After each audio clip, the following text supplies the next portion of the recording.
اللہ والصلاة والسلام علی رسول اللہ اما بعد۔ امام بخاری کہتے ہیں کہ ہمیں بیان کیا عبداللہ بن یوسف نے، وہ کہتے ہمیں بیان کیا لیث نے، وہ کہتے مجھے بیان کیا سعید المقبوری نے اپنے والد سے، وہ ابو ہریرہ رضی اللہ عنہ سے،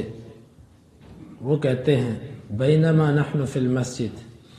اس دوران کہ ہم مسجد میں تھے، خرج النبی صلی اللہ علیہ وسلم فقال، اللہ کے نبی صلی اللہ علیہ وسلم نکلے، آپ نے فرمایا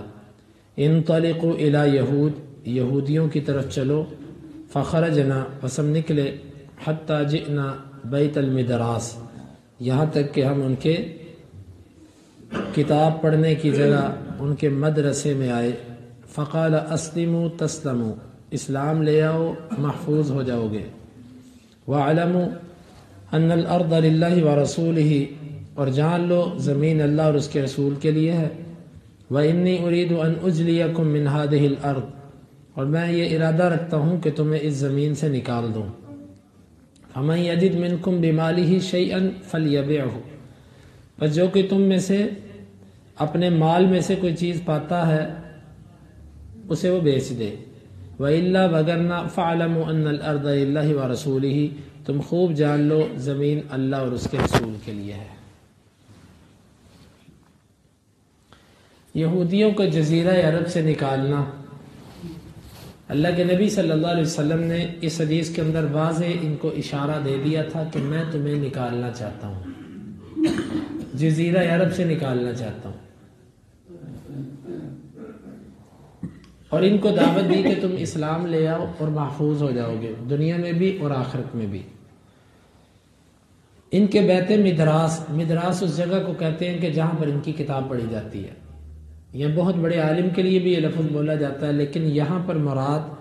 وہ مدرسہ ہے جہاں پر ان کی کتاب پڑھائی جاتی ہے،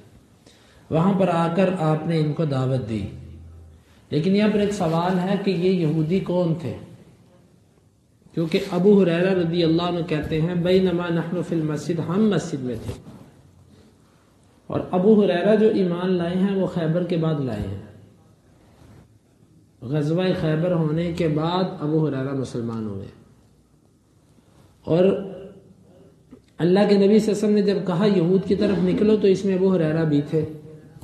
اس کا مطلب ہے یہ غزوہ خیبر کے بعد کا واقعہ ہے۔ تو اس کے پھر دو احتمالات ہیں،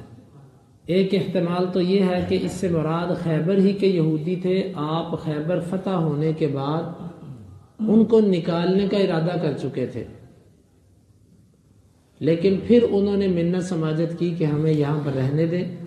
ہم یہاں پر کھیتی باڑی کریں گے، آپ کو نصف اس کا دیتے رہیں گے۔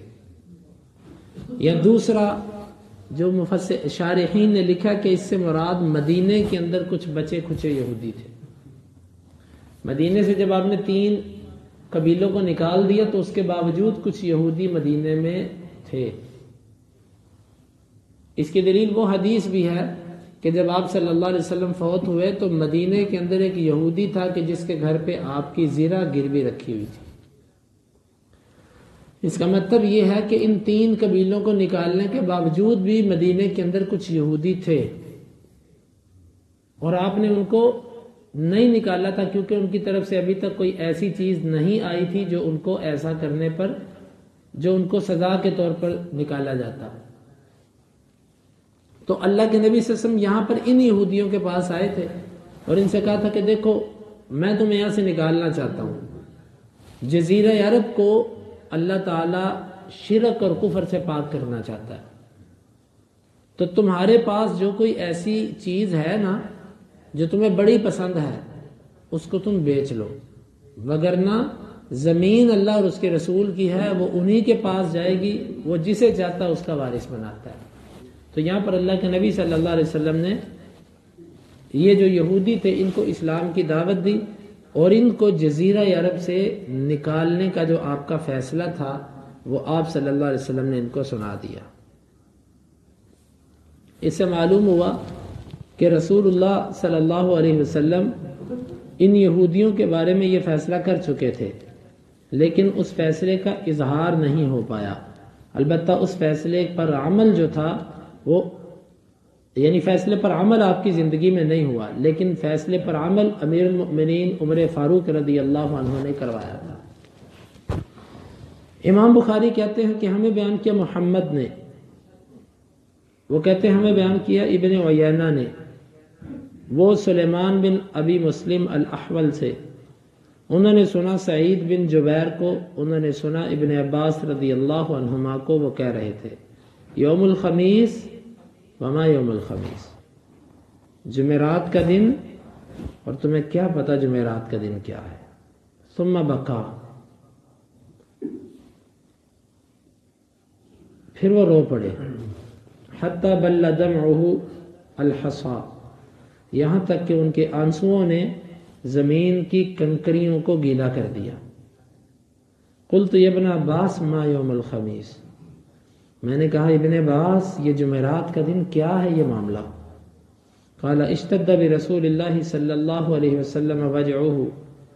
اللہ کے رسول صلی اللہ علیہ وسلم کو تکلیف زیادہ ہو گئی تھی جمعرات کے دن۔ فقال ائتونی بکتف اکتب لکم کتابا لا تضلوا بعدہ ابدا،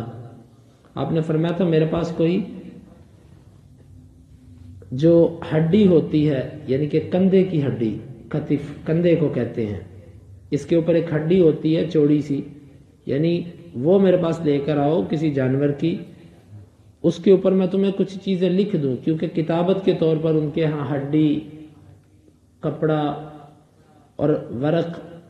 اور پتے، یہ سب چیزیں لکھنے کے طور پر استعمال ہوتی تھی، میں اس پر کچھ لکھ دوں تمہیں، ایسی چیزیں لکھ کر دوں گا اس کے بعد تم کبھی بھٹکو گے نہیں۔ فتنازعوا، بس انہوں نے آپس میں اختلاف کیا، ولا ينبغي عند نبی تنازع، اور نبی کے پاس تنازع اور اختلاف لائق نہیں ہے کہ اس کے پاس کیا جائے۔ فقالوا ما له احجر، وہ کہنے لگے کیا ہے انہیں، کیا وہ بیماری کی وجہ سے عجیب عجیب باتیں کرنے لگے ہیں؟ استفہموہ، ان سے پوچھو۔ فقال، پس آپ صلی اللہ علیہ وسلم نے فرمایا ذرونی، تم مجھے چھوڑ دو، فالذی انا فیہ خیر مما تدعونی الی، جس حالت میں ہوں میں بہتر ہوں اس سے جس کی طرف تم مجھے بلا رہے ہو۔ فامرہم بثلاث، آپ نے اس وقت پھر 3 چیزوں کا حکم دیا۔ قال اخرجوا المشرکین من جزیرۃ العرب، پہلا کام یہ کرو کہ تم مشرکین کو جزیرہ عرب سے نکال دینا۔ نمبر 2، وَأَجِيزُ الْوَفْدَ بِنَحْوِ مَا كُنْتُ أُجِيزُهُمْ، آنے والے وفد کو تحفے تحائف اسی طرح دیتے رہنا جس طرح میں ان کا اکرام کرتا تھا، ان کو تحفے دیتا تھا۔ وَالثَّالِثَةُ، اور تیسری چیز جو تھی، اما ان ساکت عنہا، یا تو آپ تیسری چیز سے خاموش ہو گئے، وَإِمَّا أَن قَالَهَا فَنَسِيتُهَا، یا تیسری بات آپ نے کہی تھی اور میں اس کو بھول گیا۔ قال سفیان هذا من قول سلیمان، سفیان کہتے ہیں یہ جو بھول والی بات ہے نا، یہ سلیمان کا قول ہے۔ اس حدیث مبارک کی تفصیل اور اس پہ کچھ جو ہے وہ وضاحتیں ہیں، اور کچھ منکرین حدیث اور ان لوگوں کے اس حدیث سے کچھ باطل قسم کے استدلالات ہیں، اس پر انشاءاللہ تسلی اور تشفی والا جواب اللہ کی توفیق سے کل کے درس میں دیا جائے گا۔ لیکن آج مختصر سی اس کی وضاحت کہ ابن عباس رضی اللہ عنہ اللہ کے نبی صلی اللہ علیہ وسلم سے سخت محبت رکھتے تھے، جمعرات کے دن کو یاد کر کے رو پڑے اور کہنے لگے کہ یہ سخت دن، جمعرات کا دن بڑا ہی سخت تھا، تمہیں کیا پتا کہ وہ دن کتنا سخت تھا۔ یہ بہت زیادہ روئے۔ پھر پوچھنے والے نے پوچھا کہ کیا ہے جمعرات کا دن جو آپ بار بار کہتے ہیں؟ تو کہنے لگے کہ اللہ کے نبی صلی اللہ علیہ وسلم دنیا سے جب رخصت ہوئے تو آپ کی بیماری نے جو زور پکڑا تھا وہ جمعرات کے دن پکڑا تھا، جمعرات کے دن آپ کی بیماری بڑی تھی، تو اللہ کے نبی صلی اللہ علیہ وسلم نے اس بیماری میں کہا تھا کہ کوئی چیز لے کر آؤ،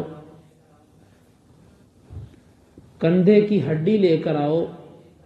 میں اس کے اوپر کچھ چیزیں لکھ دوں تمہیں تاکہ تم اس کے بعد اختلاف نہ کرنا، گمراہ نہ ہونا۔ اس وقت صحابہ کرام کی دو جو تھے وہ جو قریب تھے ان میں دو آراء بن گئیں۔ کچھ کہنے لگے کہ اللہ کے نبی صلی اللہ علیہ وسلم جو کہہ رہے ہیں اس پر عمل کرو، کچھ کہنے لگے کہ اللہ کے نبی صلی اللہ علیہ وسلم کو سخت تکلیف ہے، اس حالت میں ان کو مشقت میں نہ ڈالو، آپ کو آرام کرنے دو، نہ اللہ کے نبی صلی اللہ علیہ وسلم کو اس لکھنے لکھوانے والے معاملے کے اندر لے کر آؤ۔ یہ دو آراء بن گئی۔ جب آپس میں اختلاف ہوا تو انہوں نے کہا کہ اللہ کے نبی صلی اللہ علیہ وسلم سے دوبارہ ایک دفعہ پوچھو کہ کیا واقعی آپ نے کہا ہے کہ واقعتاً لکھنے کے لیے کوئی چیز منگوائی جائے؟ جب دوبارہ آپ سے کہا گیا تو آپ نے فرمایا بس رہنے دو، میں جس حالت میں ہوں میں بہتر ہوں اس سے جس کی طرف تم مجھے بلا رہے ہو۔ یعنی اس کا مطلب یہ ہے کہ تم مجھے جس چیز کی طرف لے کر جا رہے ہو یا جس چیز کی طرف تم سمجھ رہے ہو کہ شاید میں بیماری کی وجہ سے یہ بات کر رہا ہوں اور مجھے علم نہیں اس بات کا، چھوڑ دو، میں جس حالت میں ہوں میں اس میں بہتر ہوں، رہنے دو۔ لیکن تین چیزوں کا آپ نے حکم دیا، ان میں سے دو کا ذکر ہے، تیسری کا راوی کہتا ہے کہ میں بھول گیا۔ ایک مشرکوں کو جزیرہ عرب سے نکال دینا، یہ حتمی اور قطعی بات ہے کہ آج بھی جزیرہ عرب کے اندر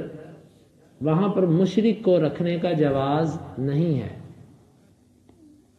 اس کو وہاں پر سکونت دینا، ہاں وہاں پر وہ جاتے ہیں خدمت کے لیے، کام کرنے کے لیے، یہ صورت الگ ہے، لیکن ان کو یہاں سے نکال دو۔ اور یہی چیز تھی کہ امیر المؤمنین عمر فاروق رضی اللہ عنہ نے اپنی شہادت کے وقت بھی اس چیز کا اظہار کیا تھا۔ وہ یہ چاہتے تھے کہ غلاموں میں سے بھی کسی کو میں یہاں پر نہ رہنے دوں، ان عقیدے والوں میں سے۔ تو جب ان کو اس مجوسی نے جس وقت شہید کیا تو اسی وقت انہوں نے عباس رضی اللہ عنہ سے اس بات کا اظہار کیا کہ میں تمہیں کہتا تھا نا ان کو نکال دیں۔